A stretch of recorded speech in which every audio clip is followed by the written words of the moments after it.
ಆಶಾದಾಯಕ ಕನಸನ್ನ ಕಟ್ಟಿದ್ವಿ. ಈ ಬಾರಿ ಬಜೆಟ್ ಅಲ್ಲಿ ನಮ್ಮ ಹಾಸನ ಜಿಲ್ಲೆನ ಪರಿಗಣಿಸ್ತಾರೆ ಹಾಗೂ ನಮ್ಮ ರಾಜ್ಯಕ್ಕೆ ಅತ್ಯಂತ ಹೆಚ್ಚು ಅನುದಾನವನ್ನು ಕೊಡ್ತಾರೆ ಕೇಂದ್ರ ಸರ್ಕಾರ.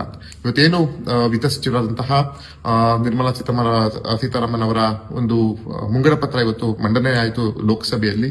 ಖಂಡಿತವಾಗಿಯೂ ನಿರಾಶಾದಾಯಕ ಮತ್ತು ಯಾವುದೇ ರೀತಿಯ ಸತ್ವ ಇಲ್ಲದೆ ಇರುವಂತಹ ಬಜೆಟ್ ಅನ್ನ ಇವತ್ತು ಇವರು ಮಂಡಿಸಿದ್ದಾರೆ. ನಮ್ಮ ಜಿಲ್ಲೆಗಂತೂ ಇವರು ಕ್ರಮೇಣ ಕಳೆದ ವರ್ಷದಂತೆ ಈ ವರ್ಷವೂ ಸಹ ಅನ್ಯಾಯ ಮುಂದುವರೆದಿದೆ. ಮಲತಾಯಿ ಧೋರಣೆ ಅಂತೂ ಎತ್ತಿ ಕಾಣುತ್ತಿದೆ. ಇದು ಕರ್ನಾಟಕ ರಾಜ್ಯದ ಮೇಲಾಗಿರ್ಬೋದು, ನನ್ನ ಜಿಲ್ಲೆ ಹಾಸನ ಜಿಲ್ಲೆ ಮೇಲಾಗಿರ್ಬೋದು.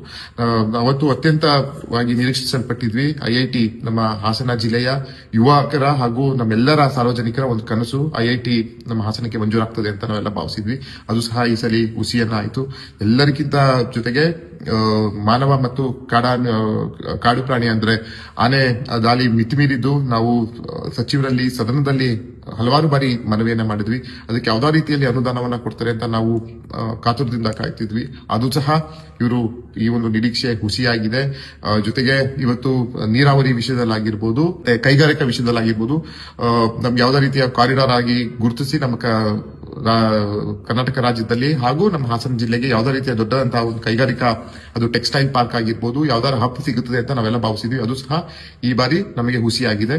ಜೊತೆಗೆ ನಮ್ಮ ದೇಶದ ಬೆನ್ನೆಲುಬು ರೈತರು ಅಂತ ಹೇಳಿದ್ರೆ ನಾವೆಲ್ಲ ತಲೆಬಾಗುವಂತಹ ಒಂದು ಗೌರವಿಸುವಂತಹ ಜನ ನಮ್ಮ ದೇಶದ ರೈತರು. ಅವರಿಗೆ ಯಾವುದೇ ರೀತಿಯ ಕೊಡುಗೆ ಆಗಿರ್ಬೋದು, ಸಹಾಯ ಹಸ್ತವನ್ನ ಈ ಕೇಂದ್ರ ಸರ್ಕಾರ ಕನಿಷ್ಠ ಪಕ್ಷವೂ ಸಹ ಮಾಡಿಲ್ಲ. ಯಾಕಂತ ಹೇಳಿದ್ರೆ ಯಾವುದೇ ರೀತಿಯ ಸಹಾಯಧನ ಆಗಿರ್ಬೋದು, ಪ್ರೋತ್ಸಾಹಧನ ಹೆಚ್ಚಿಗೆ ಆಗಿರ್ಬೋದು, ಇಲ್ಲ ರಸಗೊಬ್ಬರದಲ್ಲಿ ಯಾವುದೇ ರೀತಿಯ ಪ್ರೋತ್ಸಾಹಧನ ಆಗಿರ್ಬೋದು, ಯಾವುದೂ ಸಹ ಇವರು ಕನಿಷ್ಠ ಗಮನಕ್ಕೂ ತಗೊಳ್ಳದೆ ಇವತ್ತು ರೈತರನ್ನ ಇವರು ಮೂಲೆ ಗುಂಪು ಮಾಡುವಂತ ಕೆಲಸವನ್ನ ಇವತ್ತು ಕೇಂದ್ರ ಸರ್ಕಾರ ಮಾಡಿದೆ. ಜೊತೆಗೆ ನಮ್ಮ ಕರ್ನಾಟಕ ರಾಜ್ಯದಲ್ಲಿ ಅಂಗನವಾಡಿ ಮತ್ತೆ ಆಶಾ ಕಾರ್ಯಕರ್ತರು ಪರಿಪರಿಯಾಗಿ ಅಂಗಲಾಚಿ ಕೇಂದ್ರ ಸರ್ಕಾರವನ್ನ ಮನವಿ ಮಾಡಿದ್ರು, ಸಂಬಂಧಪಟ್ಟ ಸಚಿವರನ್ನ ಮನವಿ ಮಾಡಿದ್ರು, ನಮಗೆ ಈ ಬಾರಿ ಆದ್ರೂ ನಮಗೆ ಗೌರವಧನ ಹೆಚ್ಚಳ ಮಾಡಿ ಅಂತ. ಸೌಜನ್ಯಕ್ಕೂ ಸಹ ಅದರ ಬಗ್ಗೆ ಯಾವುದೇ ರೀತಿಯ ಒಂದು ಕ್ರಮವನ್ನ ಬಜೆಟ್ ನಲ್ಲಿ ಇವತ್ತು ಅವರು ತಗೊಂಡಿಲ್ಲ.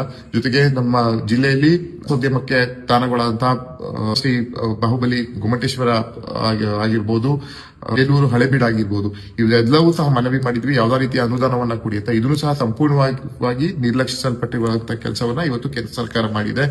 ಜೊತೆಗೆ ಇವತ್ತು ಜಿಲ್ಲೆ ಆಗಿರ್ಬೋದು, ತುಮಕೂರು ಜಿಲ್ಲೆ ಆಗಿರ್ಬೋದು, ರಾಜ್ಯದ ಸುಮಾರು ಜಿಲ್ಲೆಗಳಲ್ಲಿ ಇವತ್ತು ಅತ್ಯಂತ ಹೆಚ್ಚಾಗಿ ನಾವು ತೆಂಗನ್ನ ಬೆಳಿತೀವಿ. ತೆಂಗನ್ನ ಇವತ್ತು ಏನು ಇವರು ತೆಂಗು ಬೆಳೆಗಾರರಿಗೆ ವಿಶೇಷವಾಗಿ ಪ್ರೋತ್ಸಾಹನ ಕೊಟ್ಟಿದೆ. ಅದು ಕೊಟ್ಟಿರೋದು ಮಾತ್ರ ಕೋಸ್ಟಲ್ ಡಿಸ್ಟಿಕ್ಗಳಿಗೆ ಮಾತ್ರ, ಸಮುದ್ರ ಕಡಲ ತೀರಗಳಿರುವಂತಹ ಜಿಲ್ಲೆಗಳಿಗೆ ಮಾತ್ರ ಇವರು ಒತ್ತನ್ನು ಕೊಟ್ಟಿದ್ದಾರೆ. ಅದು ತೆಂಗು ಬೆಳೆಗಾರರಿಗೆ. ಆದ್ರೆ ಅತ್ಯಂತ ಹೆಚ್ಚು ಬೆಳೆಯುವುದು ನಮ್ಮ ಹಾಸನ ಆಗಿರ್ಬೋದು.